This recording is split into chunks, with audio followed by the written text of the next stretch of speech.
하나님 말씀 고린도전서 15장 20절입니다.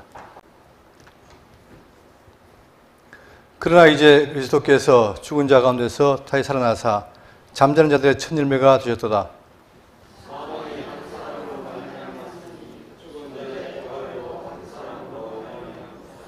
아담 안에서 모든 사람이 죽은 것 같이 그리스도 안에서 모든 사람이 삶을 얻으리라.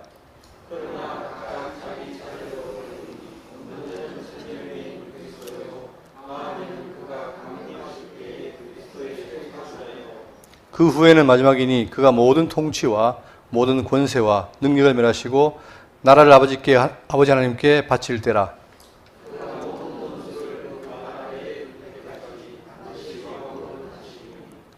맨 나중에 멸망받을 원수는 사망이니라.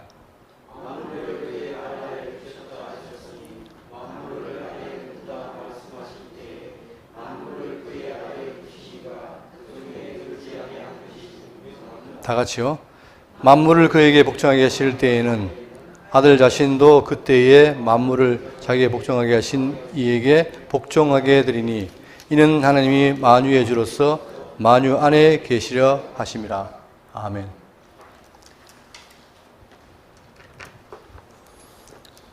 네, 지금 우리는 고린도전서 가운데서 15장 부활장을 살피고 있죠. 총 58절이기 때문에 길어서 한 세 파트로 나눠 할 건데, 우리는 지난 시간에 자, 역사적인 부활의 확실성, 그리고 자, 그리스도 교회 신앙의 선교의 근거인 그리스도의 부활에 대해서 함께 했습니다. 그리고 오늘은 이제 자 하면은 세 번째까지 하는데 안 되면 두 번째까지입니다. 성도의 부활과 만유 회복의 보증인 그리스도의 부활. 그리스도의 부활이 만유 회복의 보증이다. 그리고 부활 신앙과 성도의 삶의 실질적 관계. 자, 우리가 부활하는 신앙을 가졌을 때 어떻게 변하느냐 관계되는 설명이고, 그리고 이제 마지막은 동식물과 전체의 다양성 및 대표 원리에 근거한 부활체의 존재와 상태 설명합니다. 이거 할 텐데, 자, 우리 지난 시간에 본문을 보시면 20절에 그러나 이제, 자, 시작이 그러나 이제 하죠. 왜 이렇게 하냐면은 그 이유가 있습니다. 우리가 앞에서 15장 전반부에서 뭘 했느냐면, 지금 예수님이 부활하신 것은 역사적으로 증거가 있다. 그리고 많은 사람들이 그걸 보고 지금 증거하고 있다. 그죠? 그러니까 예수님은 성경의 기록대로 죽으시고 살아나셨다. 그 사실을 많은 증인이 있다는 얘기예요. 자, 그런데 그 말씀을, 부활의 사실을 고린도 교회가 안 믿습니다. 안 믿으니까 어떻게 되느냐. 만약에 안 믿는다면 지금 그리스도 못 살 것이고, 또한 우리의 신앙이 어떻게 됩니까? 다 거절하는 거예요. 가짜라는 거예요. 그리고 마지막에 말하기를 원했냐면 19절에 만일 그리스도 안에서 우리가 바라는 것이 다만 이 세상의 삶뿐이면 모든 사람 가운데 우리가 더욱 불쌍한 자리라. 그러니까 지난 시간의 끝이 뭐냐면은 만약에 부활이 없다면 우리 신앙이 다 끝이다. 의미가 없다. 이렇게 말해놓고 오늘 뭡니까? 20절에 그러나 이렇게 하죠. 그러나 이제 이 표현은 성경에 드러나오는데 이 보시면, 자, 예를 들면 히브리 8장 6절에 그러나 이제 그는 더 아름다운 직분을 얻으셨다. 이거는 뭐냐면 앞에는 뭘 설명하냐면 구약의 제사, 구약의 제사는 모형이죠. 그러다 보니까 사람 제사를 드리고 사람이 했단 말입니다. 그런데 그러나 이제는 뭐냐? 그는, 즉 그리스도는 더 아름다운 직분을 가졌다. 더 좋은 약속으로 세우신 더 좋은 언약의 보증 증보자다. 앞의 내용을 반대하면서 더 증거하는 것. 이 내용을 할 때 하는 거예요. 그러니까 지금 본문에 그러나 이제라는 말은 뭐냐? 지금까지 설명하는 것을 다르게 이렇게 설명한 거죠. 다시 말하면 부활이 없는 게 아니라 있다는 거예요. 그래서 설명하기 시작합니다. 그러나 이제 그리스도께서 죽은 자 가운데서 다시 살아나사 잠자는 자들의 첫 열매가 되셨도다. 자, 모든 사람이 다 죽었습니다. 그런데 그 죽은 가운데, 특히 잠자는 자들 가운데 아무도 부활 안 했는데 예수님이 했다는 거예요. 여기에 대해서 성경을 뭐 말하냐면, 자, 예수님 살아계실 때에 계속해서 예고를 했습니다. 뭐라고? 그 중에 하나가 뭐냐면 마태복음 16장 21절에 이때로부터 예수 그리스도께서 자기가 예루살렘에 올라가 장로들과 대장들과 서기관들에게 많은 고난을 받고 죽임을 당하고, 자, 죽는다, 내가 핍박받아 죽는데 끝나는 게 아니라 제3일에 살아날 것을 제자들에게 빌어서 나타내시오. 계속해서 내가 뭡니까? 내가 죽는다. 그러나 다시 살아난다. 언제? 제3일에. 이렇게 예고를 했어요. 근데 그렇게 말씀하셨는데 실질적으로 마가복음 16장 16절에 청년이 이르되 놀라지 말라. 너희가 십자가에 못 박혀 계신 나사렛 예수를 찾는구나. 그가 어떻게 했다? 살아나셨고 여기 계시지 아니하니라. 그러니까 역사 속에서 모든 사람이 다 죄악 때문에 살다 죽는데, 잠을 자는데, 그런데 유일하게 그 잠자는 가운데 첫 열매가 있었다는 거예요. 그게 누굽니까? 바로 예수 그리스도의 사실이에요. 이것이 성경에 기록된 대로 된 것이고 그걸 많은 사람이 받고 또한 지금 바울이 증거하는 거죠. 그러니까 고린도 교회에 부활이 없다는 그 이론은 잘못된 것이다. 왜? 예수님이 바로 잠자는 자들의 첫 열매가 됐기 때문에 이렇게 말하는 거예요. 자, 그러면서 첫 열매 얘기를 합니다. 첫 열매. 첫 열매가 왜 중요하냐면, 자, 구약에는 이 첫 열매라는 것이 대표성이 있어요. 여기 보시면. 자, 먼저 이 첫 열매라는 것은 뭐냐면 시간적으로 가장 먼저 있었던 거예요. 아무도 부활 안 했는데 유일하게 제일 처음으로 누가? 메시아 그리스도가 부활하신 거예요. 두 번째, 그 첫 열매는 뭐냐? 그 이후에 있을 모든 사건을 대표하는 거예요. 그렇기 때문에 이 첫 열매 때문에 어떻게 됩니까? 그 뒤에도 뭐가 있다는 거예요? 부활이 있다는 거죠. 그리고 마지막 결과를 가능하게 하는 바로 근원이 됩니다. 그래서 구약에도 출애굽기 23장 19절에 내 토지에서 처음 거둔 열매에 가장 좋은 것을 가져다가 내 하나님 여호와께 전을 드릴지니라. 너는 염소 새끼를 그 어미의 저주로 삼지 말지니라. 자, 계속해서 구약의 첫 새끼를 드리라는 거예요. 물론 장자를 구했기 때문에 그런 거 있지만 그 대표성인데 로마 11장 16절에 제사는 처음 익은 곡식가루가 걸어간 즉, 자, 처음이 걸어가니까 어떻게 돼요? 떡덩이도 걸어가고 뿌리가 걸어간 즉 가지도 걸어가니라. 그러니까 바로 이 대표성이 있다는 거죠. 하나라는 겁니다. 우리가 메시아를 예수를 뭡니까? 우리의 교회의 머리로 오잖아요. 우리는 그의 몸이죠. 하나라는 거예요. 유기적으로. 그렇기 때문에 이 첫 열매는 중요하고 모든 열매에 대한 대표성을 갖고 있다. 그걸 강조합니다. 많은 사람들이 이 예수의 부활을 뭘로 착각합니까? 소생. 그게 뭐죠? 사람이 죽었는데 또 살아나요. 근데 그 살아나는 것이 뭡니까? 성경의 부활은 뭐예요? 부활은 다른 몸으로 살죠. 신령한 몸으로 부활체로. 그런데 소생은 뭐냐? 내 육체 그대로 살아나는 거예요. 예를 들면 야이로의 딸, 그리고 나인성 가브의 아들, 또 베다니의 마리아와 마르다의 오빠인 나사로, 이런 사람들은 뭡니까? 물론 살아났는데 이것은 부활이 아니고 소생입니다. 사람들이 소생과 부활을 헷갈리는데 그게 아니라 지금 성경이 뭐냐? 그 모든 것을 깨치고 난 게 바로 부활인데 예수님이 첫 열매였다. 그렇게 말하고 있습니다. 그러면서 21절 사망이 한 사람으로 말미암았으니 죽은 자의 부활도 한 사람으로 말미암는다. 여러분 이게 봤던 기억이 나죠? 로마서 할 때 기억납니까? 자, 로마서 보시면 이게 바로 유형론적으로 대비한 것인데 아담은 첫사람이고 둘째 사람 예수님과 비교를 한 거예요. 자, 로마서 5장 12절에 이름으로 한 사람으로 말미암아 뭐가 들어와요? 죄가 세상에 들어오고 죄로 말미암아 사망이 왔나니, 그러니까 아담이 인류의 최초인데 그 아담 때문에 타락해서 뭐가 들어온 겁니까? 죄와 사망이 들어왔다는 거예요. 이와 같이 모든 사람이 죄를 지었으므로 사망이 모든 사람에게 이르렀느니라. 그러나 이 은사는 그 범죄와 같이 아니하니 곧 한 사람의 범죄로 말미암아 많은 사람이 죽었은즉 더욱 하나님의 은혜와 또한 한 사람 예수 그리스도의 은혜로 말미암은 선물은 많은 사람에게 넘쳤으리라. 이렇게 말합니다. 그러니까 지금 이 바울의 논리는 뭐냐면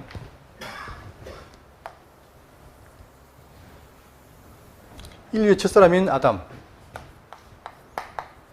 아담이 범죄, 불순종 함으로 뭐가 들어왔다 그랬습니까? 죄가 들어오고 사망이 일었다. 그런데 나중에 오실 둘째 사람 예수 그리스도가 왔을 때 그분이 어떻게 됩니까? 그분은 순종하죠.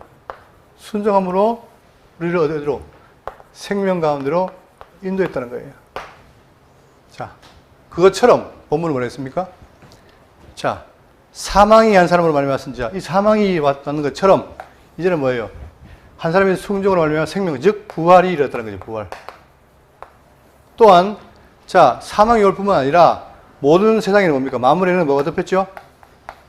저주가 덮였어요. 그것이 한 사람을 말미암아서 어떻게 된다? 회복이 돼요. 자, 저주가 거친다는 얘기예요.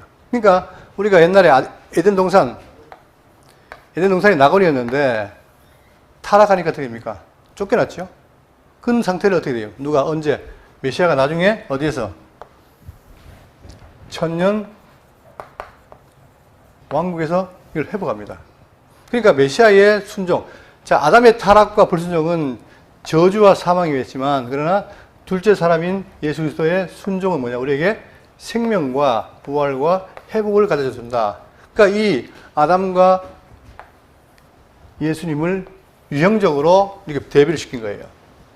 자, 그러면서, 자, 보시면, 군전서 15장 45절에 기록된 바 첫사람 아담은 뭐예요? 산 영이 되었다함과 같이 마지막 사람은 아담은 살려준 영이 되었나니. 그분이 와서 뭡니까? 우리를 다시 살려주는 거예요. 생명 부여한다 이 말입니다. 그렇기 때문에 성도의 부활은 당연히 있는 거죠. 자, 그러면서 그 순서를 말하는데 22절에 아담 안에서 모든 사람이 죽은 것 같이 그리스도 안에서 모든 사람이 삶을 얻으리라. 자, 아까 설명드렸습니다. 아담 안에 다 죽었어요, 사람들이. 근데 그처럼 그리스도 안에서 모든 사람이 삶을 얻는다.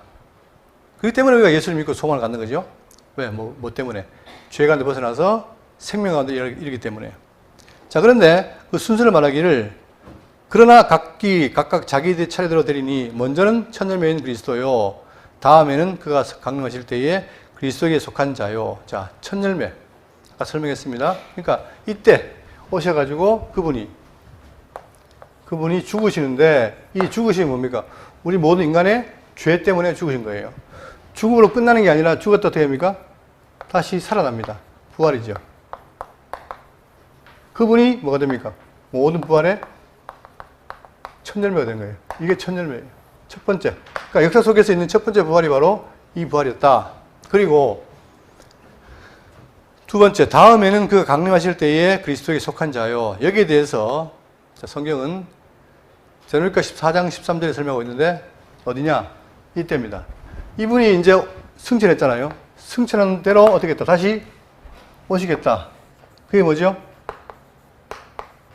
재림. 이때에 부활이 있는데, 자, 여기에 대해서 형제들아, 자는 자들에 대해 관하여는 너희가 알지 못함을 우리가 원하지 않으니. 자, 그런데 시대적으로 기독교가 오면서도 계속해서 어떻게 됩니까? 교회와 사람들이 부활을 못 믿어요. 심지어는 예수님 당대에도 성령 오기 전에 못 믿었습니다. 그래서 성령이 와서 깨닫게 하니까 믿게 되는 거죠. 그것처럼 시대마다 예수 부활을 못 믿어요. 근데 그걸 바울이 말하기를 이는 소망 없는 사람이와 같이 슬퍼하지 않게 하려 함이나 우리가 예수께서 죽으셨다가 다시 살아나심을 믿을진데 이와 같이 예수 안에서 자는 자들도 하나님이 그와 함께 데리고 오시리라. 이 잔다는 말은 뭡니까? 이 이후에 교회 시대에 예수 믿다가 죽은 성도들, 그죠? 자는 자들이에요. 자는 자들을 다들도 하나님이 그와 함께 데리고 오시리라. 우리가 주의 말씀으로 너희에게 이것을 말하노니 주께서 강림하실 때까지 우리 살아남은 자도 남아있는 자도 자는 자보다 결코 앞서지 못하리라. 자, 그러면 현재 예수님이 재림하실 때에 두 종류의 사람이 있죠. 첫 번째는 뭡니까? 자는 자, 성도 가운데 이미 죽은 자. 그 다음에 현재 살아 있는 자. 이 두 종류가 있단 말입니다. 그럴 때에 어떻게 되느냐? 16절 주께서 호령과 천사장의 소리와 하늘의 나팔 소리로 친히 하늘로부터 강림하시리니 그리스도 안에서 죽은 자들이 먼저 마고 일어나고. 그러니까 이때 자는 자들이 뭡니까? 함께 부활을 해요. 이건 부활이에요. 그러나 그 후에 우리 살아남은 자들도 그들과 함께 구름 속으로 끌려 올려 공중의 수를 영접하게 하시니 이 사람들은 뭡니까? 이 사람들은 변화가 돼요. 변화.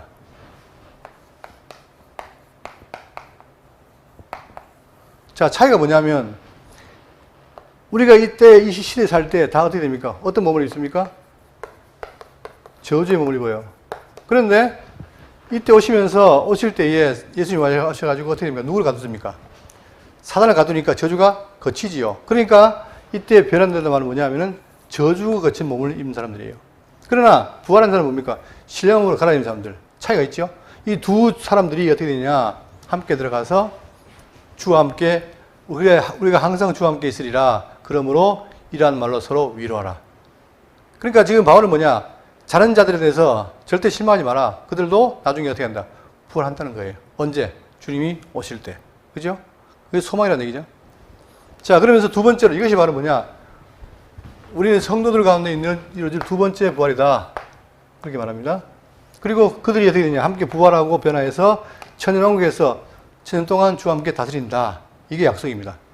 그리고 24절에 그 후에는 마지막이니 그가 모든 통치와 모든 권세와 능력을 멸하시고 나라를 아버지께 하나님 아버지께 바칠 때라. 마지막에 언제냐면은 요한계시록에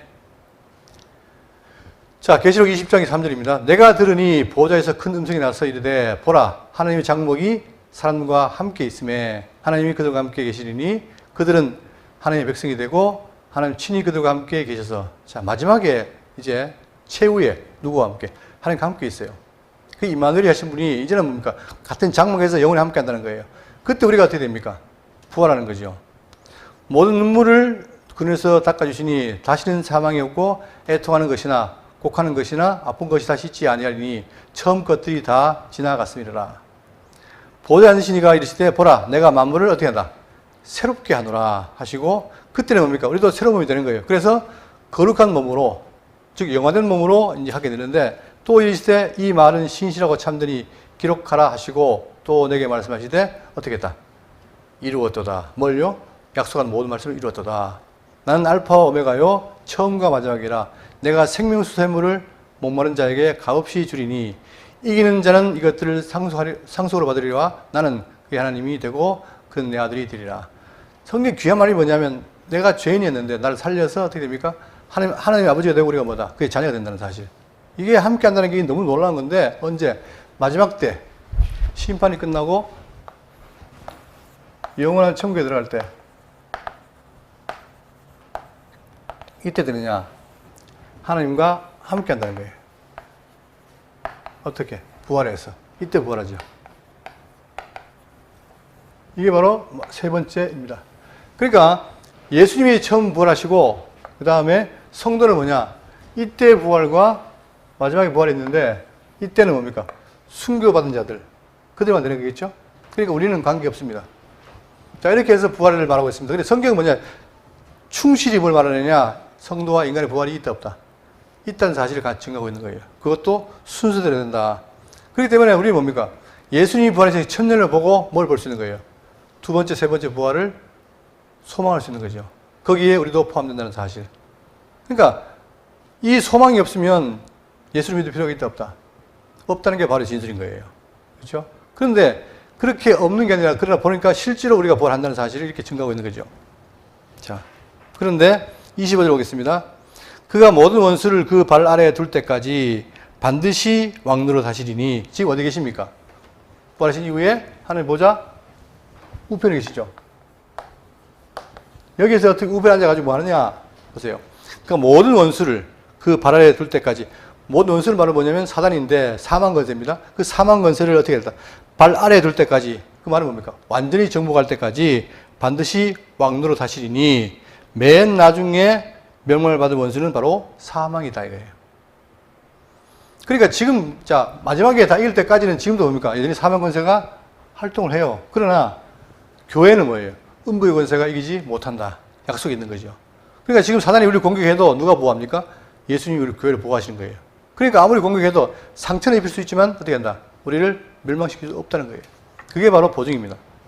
그러면서 27절 만물을 그의 발 아래에 두셨다 하셨으니 만물을 아래에 둔다 말씀하실 때에 만물을 그의 아래에 두시니가 그 중에 들지 아니한 것이 분명하도다. 자, 그러면서 여기서 그의 두시니 있잖아요. 그죠? 그러면 이게 구분되는데 그란 말은 누구냐? 바로 메시아를 말하는 거예요. 아들. 하나님의 아들 메시아.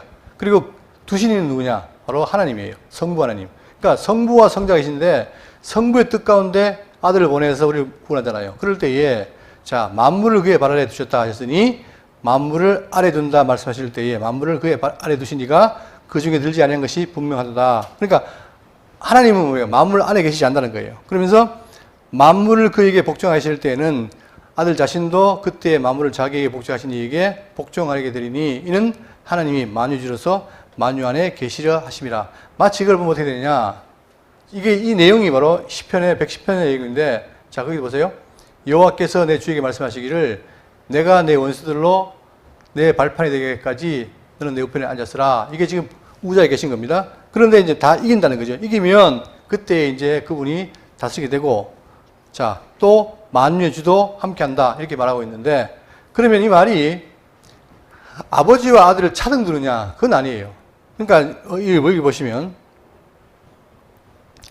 자, 28절에 만물을 그에게 복종하게 하실 때에는 아들 자신도 그때의 만물을 자기에게 복종하게 하시니, 즉 하나님께 복종하게 되리니 이는 하나님이 만유의 주로서 만유 안에 계시려 하심이라. 그러니까 하나님이 이렇게 만유 안에 계셔가지고 누구를 아들로 말미암아 다스리시는데, 그렇다고 해서 지금 우리가 삼일체를 말할 때 성부와 성자가 차등이 있습니까?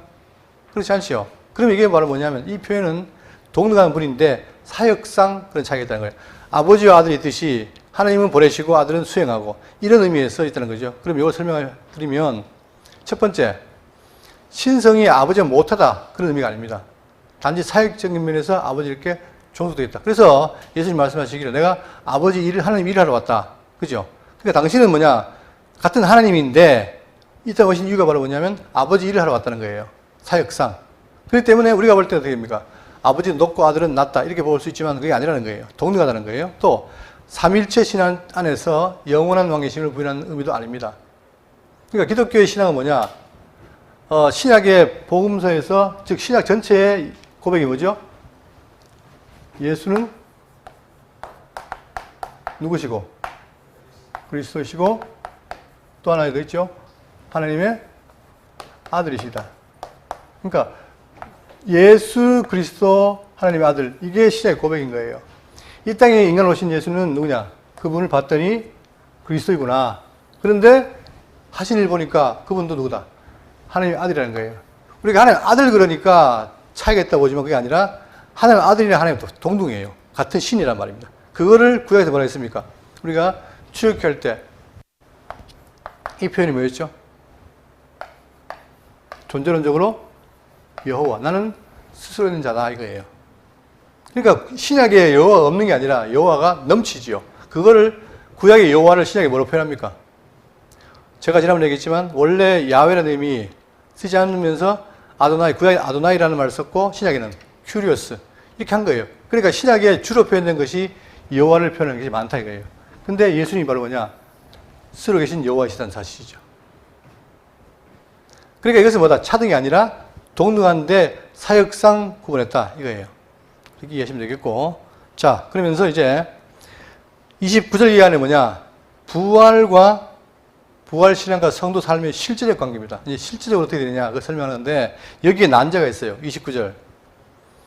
만일 죽은 자들이 도무지 다시 살아나지 못하면 죽은 자들을 위하여 세례를 받는 자들이 무엇을 하겠느냐? 어찌하여 그들을 위하여 세례를 받느냐? 지금 누구한테 세례 베푸는 겁니까? 누구한테요? 우리가 사라질 때 뭐 받습니까? 세례 받죠. 그건 뭐예요? 예수님처럼 죽었다 산다는 그 기념으로 받잖아요. 그죠? 그런데 그 당시에 뭐가 있냐면은 죽은 자들을 위해 세례 받는 자들이 있다는 거예요. 이게 난제입니다. 그래서 여기에 대해서 한 40가지의 의견이 있어요. 근데 제가 이제 발췌한 건 두 가지 말씀드리겠는데 잘 들어보십시오.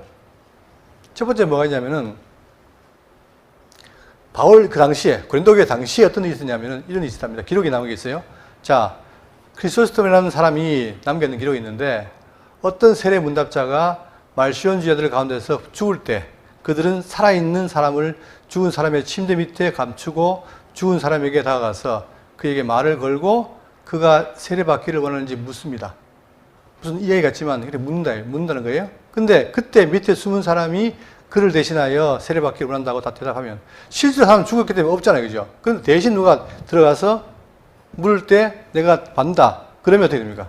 그들은 죽은 사람을 대신하여 그에게 뭐다? 세례를 준다. 그런 기록이 있다는 거예요. 이게 무슨 말이냐? 그러면 지금 바울은 이 말을 할 때 그러면 지금 죽은 자를 위해 세례받는 자들이 있다면 그 세례가 유효한가? 그 말 하는 게 아니에요. 관계없이 그 당시에 풍습이 있다는 거예요. 근데 이들이 뭘 안 믿습니까? 뭘 안 믿어요? 부활을 안 믿어요. 그런데 세례를 받아요. 죽은 사람을 줘요. 그러니까 이건 보더라도 뭐 사람들은 은연중에 영생에 대한 뭐가 있습니까? 소망이 있기 때문에 죽은 자들에게도 뭐 한다? 그걸 행한다는 거예요. 이 의견 하나 있어요. 자, 여기서는 뭐냐? 전혀 이 세례가 죽은 사람을 구원시킨다. 그런 의미가 아닙니다. 그런 풍습이 있다는 거예요. 그게 첫 번째 제가 말씀드린 겁니다. 그러니까 이 사람들이 부활을 안 믿으면서도 자기 모순적으로 그런 일을 행했다는 거예요. 자, 그럼 두 번째는 뭐냐? 이 말 때문에 여러분 가톨릭에서 뭐가 나옵니까? 연옥설이 있죠. 연옥설. 자, 연옥은 뭐냐면 가톨릭에서 말하기를 교리상에 대한 개념인데 사람이 죽었어요. 근데 지옥 갈 정도의 벌은 아니에요. 애매한데 그때에 어떻게 됩니까? 그들이 천국에 도달하기 위해서 뭘 해야 돼요? 지나야 돼요. 그때에 보호를 해야 되는데 그게 바로 주로 돈과 관계 됩니다. 이것 때문에 생긴 게 뭐죠? 옛날에 중세에 면죄부가 생긴 거예요. 그러니까 이 사람들은 뭐냐? 사람이 죽었을 때 예수 안 믿으면 다 지옥 가는데 그게 아니라 지옥 가는 중에서도 어떻게 돼요? 정도가 낮은 사람이 있다. 그들을 위해서 보석의 길을 만들어 놓은 거예요. 이런 것 때문에. 그러니까 그들은 어떻게 됩니까? 살인 사람이 죽은 자를 위해서 세를 베풀면 이 죽은 자들이 어떻게 된다? 다시 천국 간다는 거죠. 말도 안 되는 이런 만들어낸 거예요. 자, 그러면 그게 맞느냐? 그렇지 않다는 거죠. 자, 연옥설이나 면죄부에 대한 정당성을 말하는 구절이 아닙니다, 이게. 여기서 죽은 자란 영이 죽은 자를 가리킨다. 우리가 죽었다 그럴 때 육체가 죽은 것도 있고 영이 죽은 것도 있죠. 거기에 대해서 여기 보세요. 복음 전하는 자, 사도와 제자들이 죽을 고생을 합니다. 왜? 날마다 죽는다. 왜 죽습니까? 근데 예수 안 믿고 복음 안 전하면 죽을 일이 없어요. 근데 그들이 막 죽도록 뭐합니까? 복음 전하잖아요. 그죠? 또 해산하는 수고를 합니다. 왜? 영이 죽은 자들의 영을 살리려고. 여러분, 우리가 복음 전할 때 예수 믿으십시오 할 때 상대방이 예수 믿겠습니다. 물론 말도 중요하지만 그가 변화 생겼다. 그럼 뭐예요? 그게 중생한 거잖아요. 그죠? 그러면 그때 그 중생한 거 뭡니까? 영이 산 거예요. 자, 그처럼 지금 많은 사도들이 영적 부활을 위해서, 즉 성도는 아담 타락으로 죽은 인간의 영과 육의 모든 부활을 하는 자들인데 우선 영을 중생시키고 부활하기 위해서 복음을 전하는 거 아닙니까? 그렇기 때문에 자, 여기 보세요. 마태복음 8장 21절에 잘 보세요. 제자 중에 한 사람이 이르되 주여 내가 먼저 가서 내 아버지를 장사하게 하라옵소서. 그러니까 예수를 따르라니까 제자가 있는데 내 아버지가 죽었습니다. 그러니까 예수님 말씀 뭐예요? 예수께서 이르시되 죽은 자들이 그들의 죽은 자들을 장사하게 하고. 이상하죠? 이 죽은 자들이 누구예요? 이 죽은 자가 누굽니까? 앞에 죽은 자들이. 자, 모든 인간들은 타락해서 죽었죠. 영이 죽었잖아요. 근데 육체는 잘 움직이잖아요. 지금 세상 사람들이 뭐예요? 예수를 모르니까 영이 죽었죠. 근데 움직이잖아요. 그러니까 지금 예수님 말씀이 뭐냐? 자, 지금 많은 사람들이 믿지 않는 자들 있죠. 그들을 뭐다? 죽은 자들이. 그러나 아직 육체의 목숨 살아있는 자들. 그들로 하여금 어떻게 해라? 그들의 죽은 자들. 이거는 영도 죽고 육도 죽은 자들. 그들을 말하는 거예요. 장사하게 하는 거예요. 그러나 너는 어떻게 해라? 나를 따르라. 그러니까 사람이 죽으면 두 가지가 있는데 육적 죽음과 영적 죽음이 있다. 그럴 때에 지금 여기서 말하는 것은 한쪽은 영만 죽은 사람, 한쪽은 영이 다 죽은 사람. 그걸 말하는 거예요. 이해되시죠? 예. 그러니까 여기서 말하는 지금 15장 29절에 나오는 이것은 뭐냐? 바로 이 사람을 가리킨다. 영적 죽음자들, 그들에게 세를 베푼다는 것을 가리킨다. 어쨌든 간에 이론들 많습니다. 그 가운데 제가 두 가지를 말씀드렸는데 자, 문제는 바로 뭐냐면 두 번째 의견이라면 그들이 세를 베푸는 게 맞는 것이고 첫 번째라는 뭐예요? 그들의 세례는 아무 의미가 없는 거고 그냥 사람 욕망에 의해서 영생을 살기 위해서 그렇게 한 것이다. 자, 어쨌든 간에 인간은 뭡니까? 불교도 뭐가 있어요? 불교에도 극락이 있죠. 극락 뭐예요? 왕생. 다 인간은 기본적으로 뭡니까? 이 생명에 대한 불안 때문에 뭔가 사는 것을 희망하잖아요. 그것처럼 이 고린도 교회도 부활 안 믿었지만 그런 게 있다 하는 것을 소개한다는 거예요. 자, 그러니까 이것이 뭐냐? 결국은 부활신앙은 인간의 실생활과 관계가 없는 게 아니라 밀접하게 관계되어 있다는 거죠. 그러면서 30절. 또 어찌하여 우리가 언제나 위험을 무릅쓰리요. 그렇죠? 지금 보세요. 바울이나 이 제자들이 그들이 잘 먹고 잘 살 수 있어요. 그 방법은 뭡니까? 그 방법은 예수 믿는다는 거 포기하고 또 복음 전하는 거 포기하면 매도 안 맞고 핍박 안 받아요. 그런데 어떻게 합니까? 우리가 언제나 말한다. 위험을 무릅쓴다. 뭐 하려고? 구령사업, 영을 살리려고. 그거 아닙니까? 복음사업이라는 게. 무릅쓰리요. 형제들아, 내가 그리스도 예수 우리 주 안에서 가진 바 너희에 대한 나의 자랑을 두고 단언하니 난 날마다 어떻게 한다? 죽노라. 이 날마다 죽는다는 말을 잘 이해하셔야 돼요. 그게 뭡니까? 그만큼 내가 위험 안에 있다는 말이지 자기 부인하라는 말이 아니에요. 내가 그만큼 위험 안에 있다는 거 아닙니까? 그러니까 알다시피 자 40에 하나 마감매를 어떻게 바울은 세워 말했잖아요. 그죠? 그리고 가는 곳마다 핍박당했잖아요. 날마다 죽을 일밖에 없는 거예요, 바울이. 근데 왜? 이게 너무나 소중하니까 했다는 거예요. 만약에 바울이 또 보세요. 죽은 자의 세례를 본 자들이나 또 바울처럼 뭘 안 믿으면 부활 안 믿으면 이런 미친 일 하겠습니까? 안 하죠. 부활이 확실하니까 어떻게 돼요? 죽인다 해도 하는 거예요. 이게 기독교 신앙의 특징입니다, 여러분. 죽여도 한다는 거예요. 그러니까 사람이 감당할 수 없는 게 바로 이 신앙 아닙니까? 자, 날마다 죽노라. 내가 사람의 방법으로 에베소에서 맹수와 더불어 싸웠다면 내게 무슨 유익이 있으리요?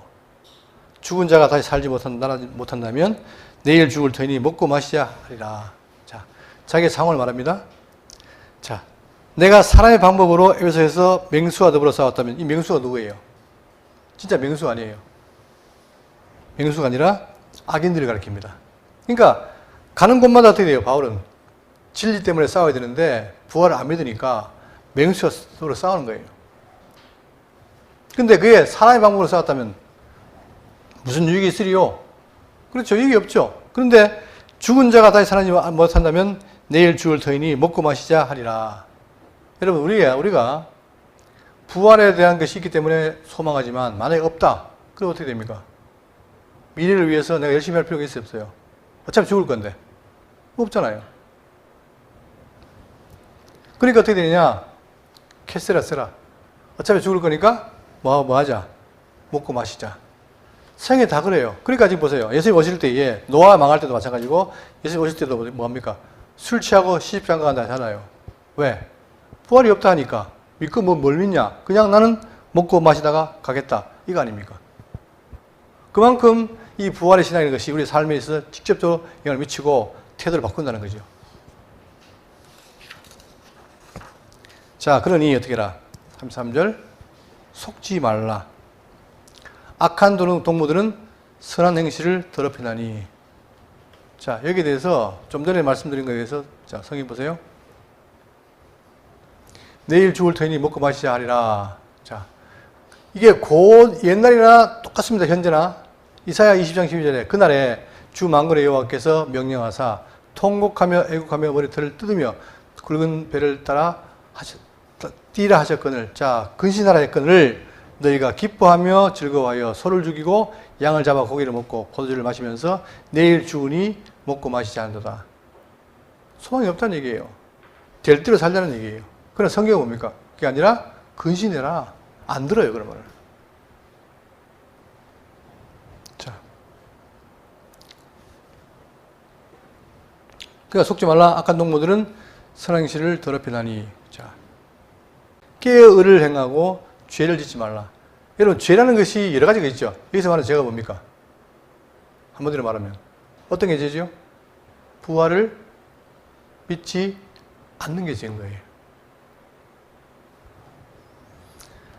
자, 여기에 대해서 시편 14편 1절에 어리석은 자는 그의 마음에 이르기를 하나님이 어떻다? 없다 하는도다. 그리고 세상과 교회의 차이가 뭡니까? 세상은 하나님이 없다. 교회는 하나님이 살아계시고 우리를 사랑하신다. 이 교회 아닙니까? 근데 없다는 거예요.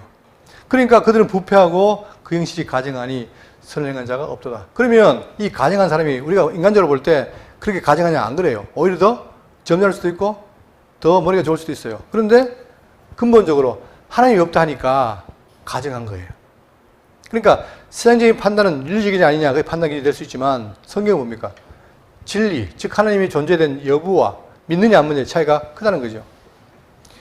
여호와께서 산에서 인생을 굽어 살피사 지각이 있어 하나님을 찾는 자가 있는가 보려 하니 하신즉 다 치우쳐 함께 더러운 자가 되고 하나님 안 찾는다는 거예요.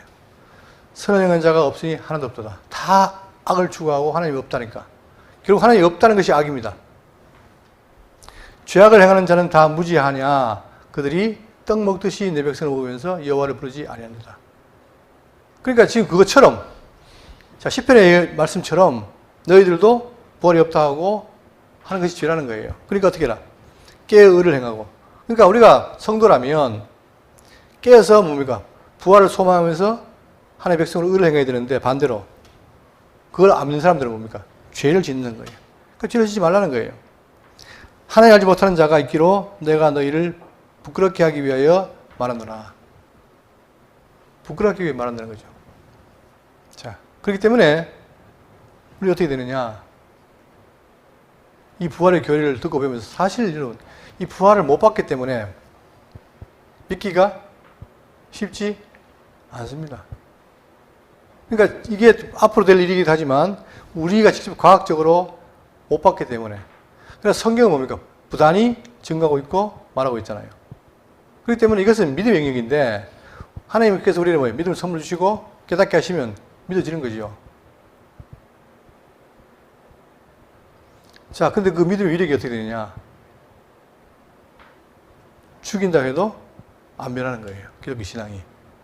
그러니까 우리가 부활에 대한 얘기도 열심히 말씀 듣고 배워서 그 깊이를 가게 되면 그 부활은 너무나 당연한 게 되는 거죠.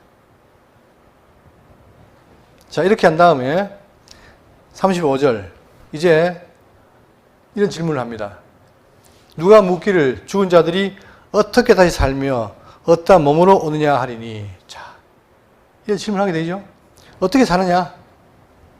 또 어떠한 몸으로 오느냐 하리니. 다시 말하면 부활이 가능하냐 이거예요. 하리니 36절 어리석은 자여 네가 뿌리는 씨가 죽지 않으면 살아나지 못하겠고. 어떤 자예요? 어리석은 자여 하면서 막 답을 하기를. 자, 보세요.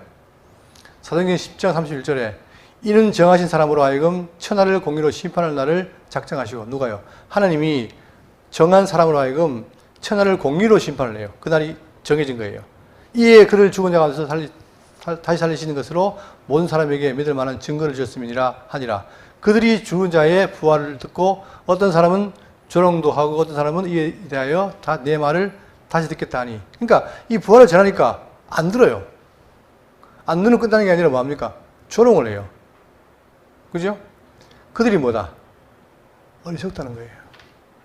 그러면서 전도서 12장 7절에 흙은 여전히 땅으로 돌아가고 영은 그것을 주신 하나님께로 돌아가기 전에 기억해라.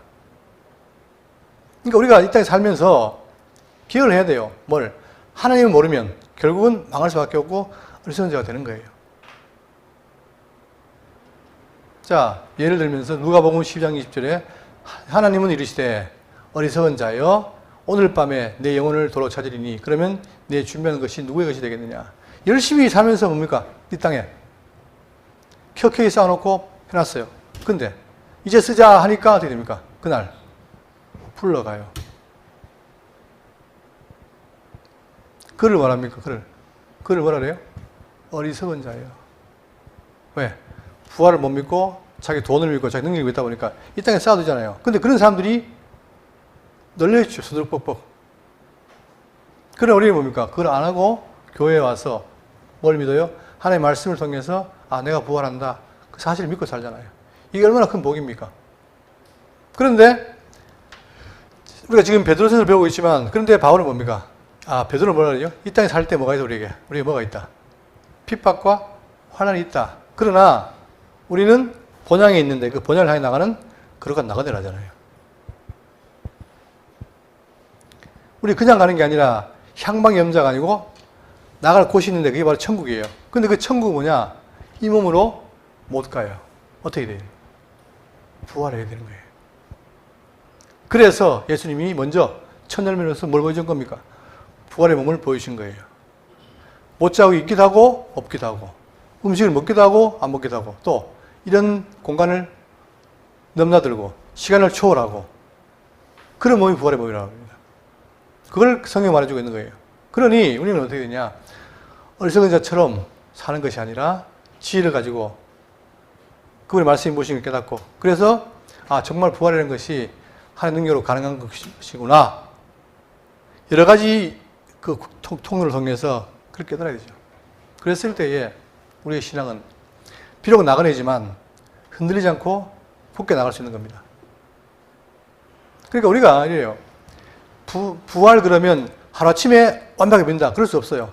점점 저 같은 경우도 보세요. 제가 이 부활 때문에 고민 많이 했고 또 이게 왜 안 믿어지지 했어요. 그런데 세월이 지나니까 말씀 배우다 보니까 부활은 어느 순간에 당연한 게 된 거예요.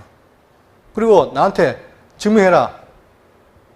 몸으로는 증명 못하겠지만 말로는 할 수 있어요. 그게 하나님의 말씀 위력이 되는 겁니다. 그럴 때 우리의 신앙이 어떻게 됩니까? 굳어지는 거죠. 그래야 이 광야 생활을 할 때도 흔들리지 않습니다. 우리가 왜 예수 믿습니까? 죄사함 아니에요, 그죠? 죄사함 받고 어떻게 된다? 그걸 끝나는 게 아니라 죄사함 받으면 뭐라? 깨끗한 몸을 어떻게 해요? 그분과 함께 여기에서 하나님과 함께 영원히 하는 것. 이게 사실 잘 모르겠지만 그 상황을 모르겠지만 정말 기다려져요. 거기는 뭐가 없더랬습니까? 질병도 없고 고통도 없다. 아픔도 없다. 예? 여러분 이 땅에 살면서 아픔 때문에 얼마나 우리가 힘듭니까? 그렇잖아요. 모든 걱정, 근심 다 돈과 몸과 건강 이런 거 아니에요? 근데 그게 없다는 거예요, 여기는. 그러면 이 부활은 반드시 돼야 되죠. 만약에 내가 이 몸으로 부활한다면 여전히 부활해서도 어떻게 됩니까? 병 때문에 고생해야 되는데 그게 아니라 모든 게 다 해결된 완벽한, 즉 예수 그리스도의 천년의처럼 완벽한 몸으로 산다? 이것이 얼마나 귀한 겁니까? 우리 그때 만나면 서로 웃겠죠. 지금은 만나도 허리 아프고 뭐 어디 아프고. 예? 자, 이걸 지금 바울이 말하고 있는 겁니다. 그러니까 우리가 주어진 이 부활장이라는 것은 너무나 귀한 건데 이 부분을 깊이 묵상하시고 오늘 이 아침에, 주일 아침에 여러분 아까 제가 기도했지만 지금 보세요. 지금 저기 팔레스타인에는 뭡니까? 지금도 전쟁이 벌이잖아요. 전쟁 벌어지고 있고. 오늘 아침에 경북에 또 2.2 지진 발생했더라고요. 지진. 중국은 지금 뭐 태풍 때문에 난리였고. 뭐 정한 데가 없어요. 우리나라도 지금까지 어떻게 해요? 제가 들으니까 11월 달까지 또 이 더위가 계속 있대요. 그러면 이제는 뭡니까? 이 땅에는 숨을 데가 없습니다. 그러니까 숨으려 하지 말고 당당히 뭘 소망하면서 부활을 소망하면서 나가는 거예요. 한 발, 두 발. 그게 바로 성도의 자세고 지혜의 자의 모습이다. 그러니까 바울이 말하는 것처럼 어리석은 되지 마시고 말씀을 통해서 정말 지혜로운 자가 되어서 이 어두운 시대를 슬기롭게 이겨내는 여러분 되시기를 바라겠습니다. 기도하겠습니다.